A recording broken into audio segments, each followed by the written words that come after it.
Convido a vocês todos para a gente orar. Convido a vocês todos para nós termos um tempo de oração, falarmos com Deus em oração nesta manhã. Não sei como é que você está nessa manhã, não sei como é que está a sua alma, não sei. Não sei como é que está o seu espírito, não sei.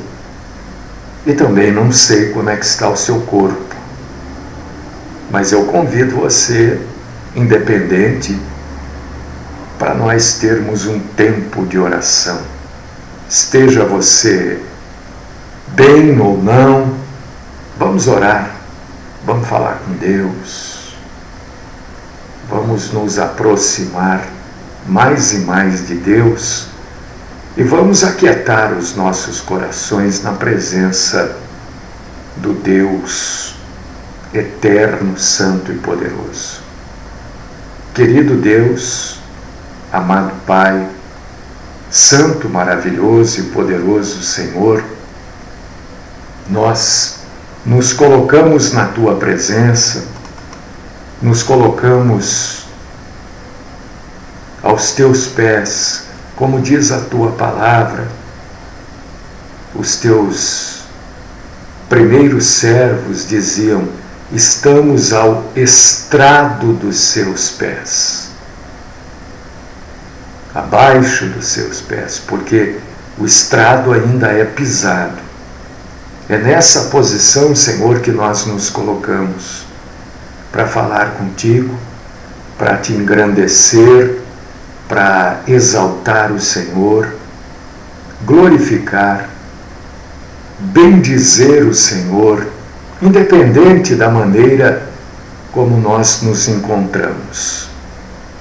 Porque sabemos, Senhor, que nunca estaremos o suficientemente bem. E é sobre isso que nós vamos falar hoje. Nós sempre vamos ter alguma coisa, seja na alma, seja no corpo, nós sempre estaremos em dívida. Nós sempre estaremos necessitados e te glorificamos, Senhor, te exaltamos da maneira que estamos, porque o Senhor é bom, porque nós sabemos que podemos crer no Senhor, na Tua compaixão, na Tua misericórdia. Podemos crer que o Senhor é aquele que vai nos abençoar e o Senhor é aquele que nos abençoa com a graça, com a força, com a condição para vivermos este dia. Então pedimos, Todo-Poderoso e Eterno Pai, fala conosco, ajuda-nos a entendermos um pouco mais as circunstâncias desta vida, os momentos que estamos vivendo. Muitas vezes ajuda-nos, Senhor, a entendermos a tristeza, ajuda-nos a entendermos a enfermidade, seja ela da alma, seja ela do corpo. Ajuda-nos, ó Paizinho querido, a entendermos, a compreendermos e em quaisquer situações ajuda-nos a exaltarmos e glorificarmos o Senhor. Por isso, Deus e Pai Todo-Poderoso, eu peço, fala conosco, Senhor, fala conosco, abre o nosso entendimento, abre a nossa mente para que juntos, todos nós, de perto, de longe, novos, maduros, idosos, homens, mulheres, crianças, jovens, adolescentes, todos nós possamos, através das verdades da Tua Santa Palavra, crescermos um pouco mais na graça e no conhecimento do Senhor.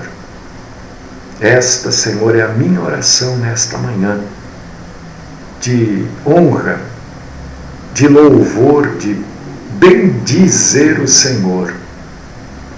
É a minha oração de agradecimento. No nome sagrado e poderoso, único e verdadeiro do Cristo Jesus. Amém.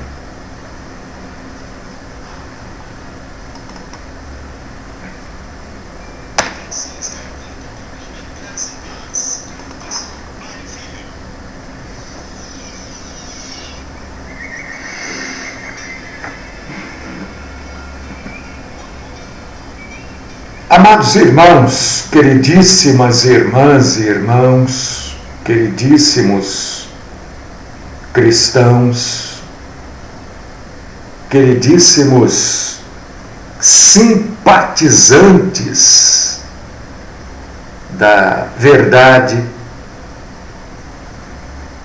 que Deus Todo-Poderoso trabalhe no coração de cada um de vocês, independente do motivo que tem trazido vocês a ouvirem esta programação, né? Que a verdade da palavra de Deus fale mais alto ao coração e que vocês sejam dominados pela verdade, não verdade de homens, nem de instituições, mas que a verdade da palavra única e verdadeira,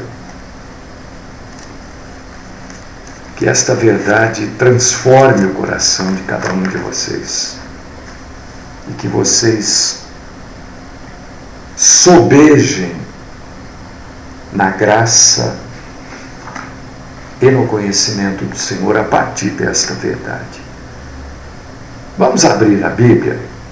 É super, hiper importante abrir a Bíblia, acompanhar na palavra. Ah, mas eu não posso. Ah, mas eu estou fazendo alguma coisa, estou dirigindo, estou trabalhando, não tem problema, o que vai fazer? Né?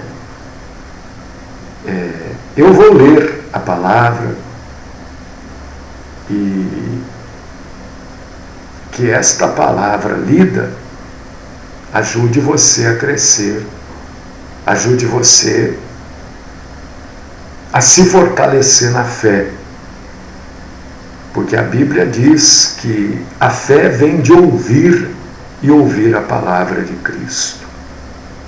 Salmo 53, versos 1, 2 e 3 do Salmo 53.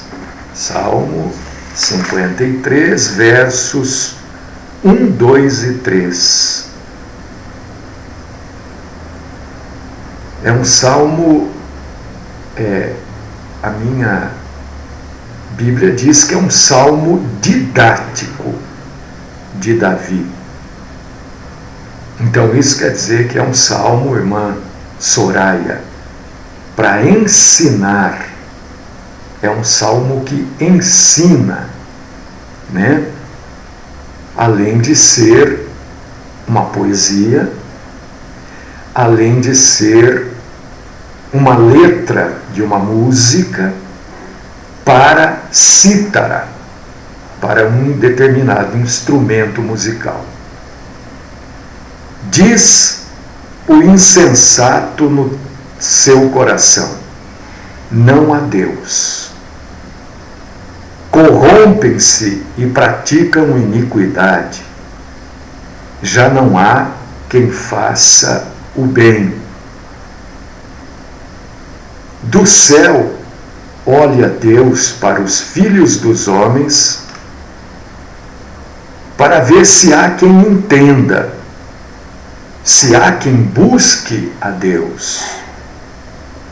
Todos se extraviaram e juntamente se corromperam. Já não há quem faça o bem. Não há nem sequer um.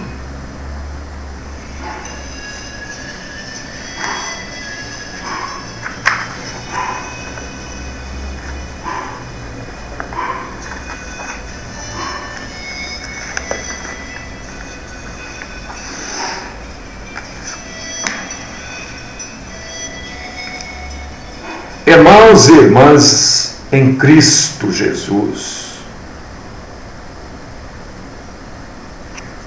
eu perdi um grande amigo no sábado, né? Falei para vocês semana passada que eu tinha um amigo que estava enfermo, né? Um amigo, um colega, e que não ia falar o nome, porque era uma pessoa extremamente conhecida, não queria. Bem, o amigo partiu no sábado, e eu fiquei muito triste, mas faz parte da vida. Parte da vida. Tem como? Tem como? E eu peço a Deus, já pedi a Deus, peço a Deus que conforte a esposa, os filhos, enfim, o pai, a mãe. Não sei se ambos, pai e mãe, eram vivos, não sei. Mas ele tinha esposa e filhos.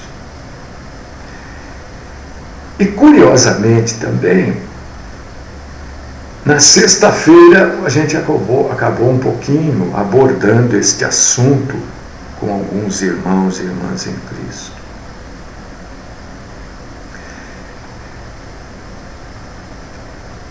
A experiência e a observação, quando você observa e a experiência de vida, né, vai fazendo com que a gente tenha cada dia mais a certeza daquilo que a Bíblia diz, que o homem é uma criatura caída. O homem é um ser caído. E grande parte gosta de negar essa verdade, porque tem alegria em negar. E aí, a observação que o sujeito é alegre em negar essa verdade nos leva a ver claramente o quanto o ser humano é caído. O homem, quando eu digo homem, estou dizendo de uma maneira geral, né? O homem, ele é antagônico a esta verdade, que ele é caído, que ele é mentiroso, que ele é falso, que ele é hipócrita. Por que ele é contrário a esta verdade? Porque no momento que ele se vê como falso, hipócrita, ele vê que ele é caído, e aí ele quer imediatamente se fortalecer em Deus. Mas a maioria dos homens não quer se ver desta forma humilhante. A maioria dos homens não quer se enxergar da forma que verdadeiramente é. Por causa disso também, por essa recusa em se enxergar da forma que verdadeiramente nós somos, é que a grande maioria dos pregadores colocam de lado este assunto.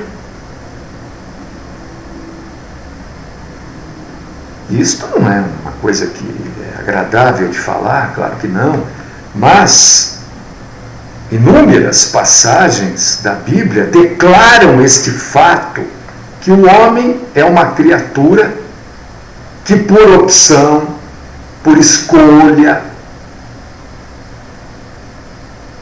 por opção e escolha, é uma criatura totalmente depravada. O ser humano é depravado. Sabe aquela pessoa maravilhosa, bondosa, meiga? Ela é depravada. Aos olhos de Deus, ela é depravada. Porque esta ausência da verdade, né, é fruto, é produto da queda do homem. E é isso que o Salmo 53, nos versos 1, 2 e 3, declara. É isso que Davi declara. E ele não fala só dos outros, ele está falando dele também, né? O homem se corrompeu, se tornou abominável. Não existe sobre a face da terra uma pessoa que faça o bem. Você pode se achar um fazedor de bem, um seguidor, você pode se achar o que você quiser, mas aos olhos de Deus não é isso.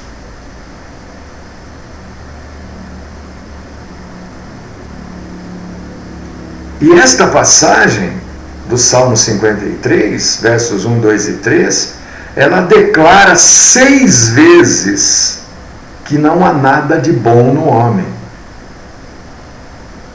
Não há nada de bom. E essa passagem, obviamente, não é a única que fala a respeito disso, né? Você pode ler, por exemplo, aos Romanos, capítulo 3, versículos do 19 ao 28, Romanos 3, do 19 ao 28, que vai simplesmente fortalecer esta declaração que nós encontramos no Salmo 53. Não só também Romanos, mas outras tantas passagens, né? E diz aqui que o homem é nécio. O que é um sujeito nécio? Às vezes a gente usa para várias coisas, né? Mas nécio é o cara que é espiritualmente ateu. Esse é o nécio. E ateu não é só aquele que nega a existência de Deus.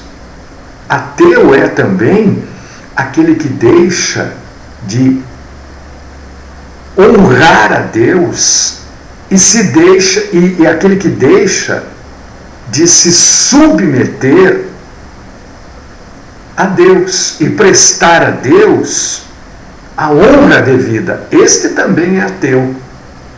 Então, ateu não é só aquele que diz: eu não acredito em Deus, Deus não existe. Esse é ateu.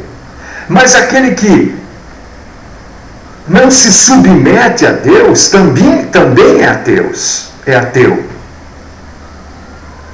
Então nós temos um ateu teórico e temos um ateu, irmã Fátima, prático. Só para você entender, né? Porque ateu é aquele que não se submete a Deus, se submete a outros deuses, mas não a Deus. E deixa eu só acertar aqui para ver se... E essa atitude do homem para com Deus é consequência exatamente dessa natureza caída do homem. Essa atitude de muitas vezes não querer se dobrar, se curvar a Deus, ou querer imputar para Deus uma culpa que é nossa.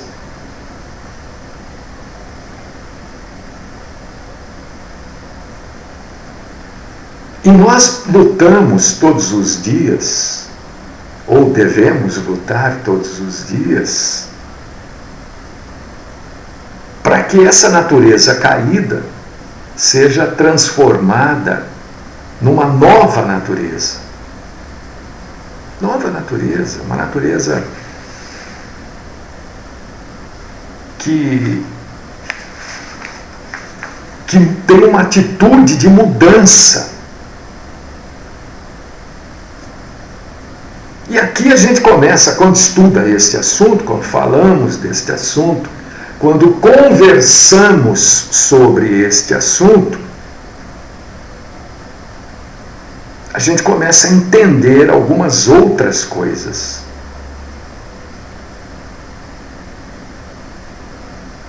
A pessoa que se encontra verdadeiramente com Deus, irmãos e irmãs, passa a não ver a morte da maneira que o mundo ateu teórico ou prático vê.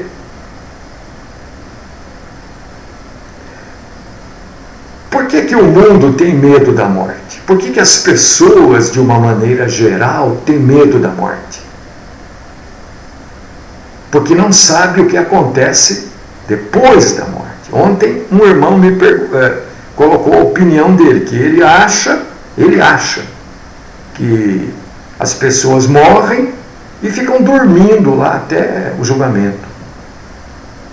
Eu até perguntei se é adventista, porque esse é um pensamento adventista, a Bíblia toda fala o contrário. Você vê, as pessoas acham as coisas, por causa disso que tem medo da morte. Aquele que se transformou numa nova criatura, ele não tem medo de morrer, porque ele sabe que ele vai ficar face a face com Deus. A morte física para as pessoas salvas é muito feio para quem vê a morte, para quem fica sabendo da morte. Agora, para quem morre, não é algo horrendo. Para quem morre, e aqui precisa de entendimento, é como se a pessoa dormisse. Né? O que fala, por exemplo, João, capítulo 11, versículo 11, Atos, capítulo 7, versículo 60, 1 Tessalonicenses 4,14 e outras passagens. A morte, para quem morre, é como se a pessoa dormisse. O que acontece? Você está ali, de repente você apaga, dorme. Não quer dizer que você vai ficar dormindo, quer dizer que a passagem da vida para a morte é como um sono. Por quanto tempo você controla o sono? Às vezes toma café, faz daí uma opção de coisas para não dormir, mas acaba dormindo. Não é? É isso que a Bíblia diz como dormem. Não é que o sujeito está dormindo. Não. É como se ele tivesse pegado no sono, ou pego no sono.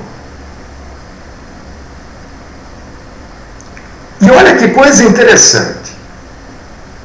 Cristo não prometeu a ninguém de salvar da morte física. Há alguma promessa de Cristo na Bíblia para salvar alguém da morte física? Então, quando a gente começa a conversar sobre isso, a gente começa a lançar por terra, né?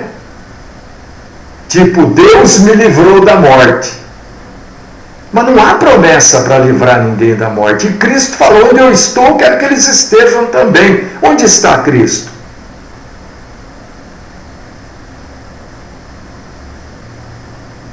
O que Cristo diz é a morte do afastamento de Deus, que é a consequência do pecado. Isso ele prometeu nos livrar. Mas não há promessa nenhuma. Olha, se o seu carro bater, vai morrer todo mundo, menos você. Ué, Deus não faz diferença de pessoas? Mas então por que a pessoa não morreu? Eu não sei. Pode ser uma porção de coisas. Eu não posso atribuir a Deus algo que Deus não falou que ia fazer.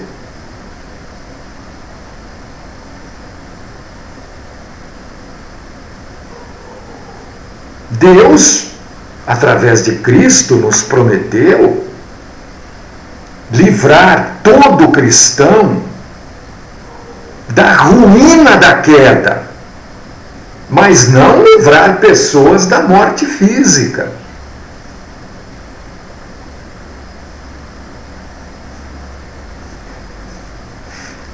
Não há, pode procurar na Bíblia aí, não há. E todos aqueles que foram ressurretos, né, morreram e ressuscitaram, morreram também, não estão vivos hoje. Eu sempre pergunto assim, né, um caso clássico bíblico, Lázaro, a quem o próprio Jesus ressuscitou. Lázaro está vivo? Você sabe onde ele mora? Não, Lázaro voltou, morreu. Porque todo homem é caído. Em Cristo não, mas ele é caído. Então o que torna a morte tão horrível é a ignorância do que vem depois da morte. Ou, o contrário, é o conhecimento que depois da morte existe a ira de um Deus ofendido pela vida que aquela pessoa levou. Ofendido pela vida de um pecador não reconciliado. E aí também lança por terra, queridíssimo irmão, aquela história, irmão Walter, de que Deus odeia o pecado, mas ama o pecador. Não tem como separar, irmã Cristiane, o pecado do pecador, o pecador do pecado. Deus ama o pecador arrependido, reconciliado, porque esse está preparado eternamente para encontrar Deus e não condenado ao tormento eterno.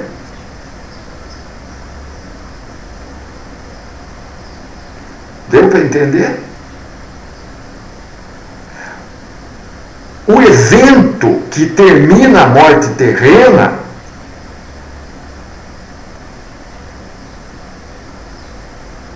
acaba com a pessoa viva e leva a pessoa para uma vida no além. O dormir é exatamente esta passagem. Quando você dorme, na verdade, meu irmão, minha irmã, o que dorme é o seu corpo. A sua alma não dorme, nem o seu espírito. É por causa disso que fala de dormir. Quando a pessoa morre, o que acontece? O espírito deixa o corpo material, mas continua vivendo. O espírito não morre.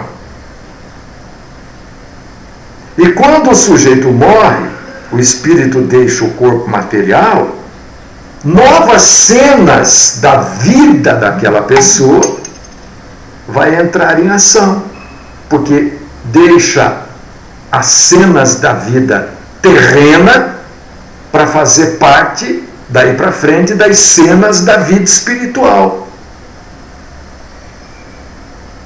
Se a gente olhar para o passado, a morte é o fim de uma carreira. E se a gente olha para o futuro, a morte é o início de uma carreira. Mas na verdade, irmão, irmã, a morte não é nem o fim nem o começo. A morte é mais uma experiência da sua vida. Mais uma. Porque todos vão passar por ela, irmã Antônia. Todos. A não ser aqueles, obviamente, que forem arrebatados, né? Isso é óbvio. Então, morrer é consequência da queda do homem lá no Éden. Tornou o homem sujeito à morte.